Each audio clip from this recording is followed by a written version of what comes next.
I was once at a bar, and I'm so bad about accidentally drinking people's beers, like in real life. I was sitting at a bar once, I was just talking to this stranger. I was like pretty drunk, and we were just talking. I was like, oh yeah. And I just like started drinking this beer, and he just like looks at me and he goes, that's my beer. And I was like, I don't even have a beer. You know what I mean? I reached for mine and grabbed his. Like I just like actively drank his beer. And I was like, oh my God, I'm so sorry. Let me buy you a shot, right? And I was like, 2 more beers, 2 shots. Bartender brings them over, shots, beers. We take our shots. He's like, that'll be like $32 or whatever. And I go, I don't have my wallet. And the guy had to buy the drinks. So he went for like losing his beer and then also having to buy 4 more drinks.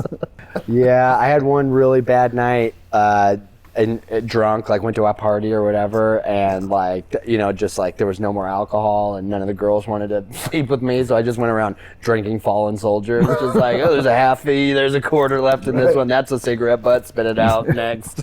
Like you're 13 years old at a wedding reception again? I didn't start drinking until, yeah, for sure I did. Yeah. So I was going to say till I was like 16, 17, thinking that was like so old. And I was like, no, I did that a lot actually.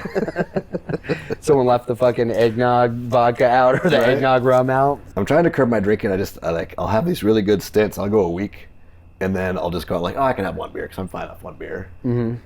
And I normally am, but I won't stop at 1 beer.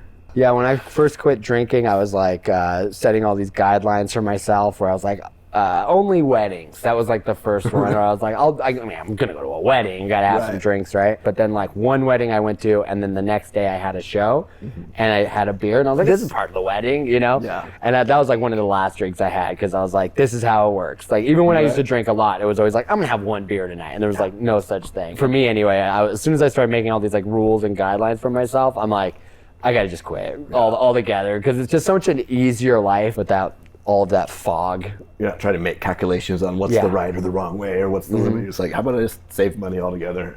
And for sure. My liver. Yeah, exactly. It's been pretty chill ever since. Is that what, did you just cold turkey it? Did you just like... Well, no, it was like I did a sober January and then like had drinks and drove home after like a month of being sober and was like, man, this is so stupid. You know what I mean? Like I have a kid, I have a comedy career that I'm pursuing, you know, it's like, why bother adding any more risk to my life than I need to? Yeah.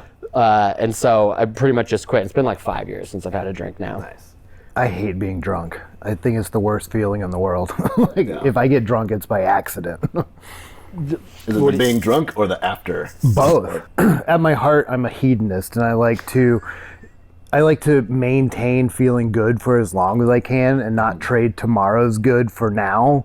And so, like, I would rather feel good a couple days from now and not have to deal with a hangover or the repercussions of drinking. Yeah. Yep, totally. That's like the kind of cocaine, though, I'll trade tomorrow's happiness.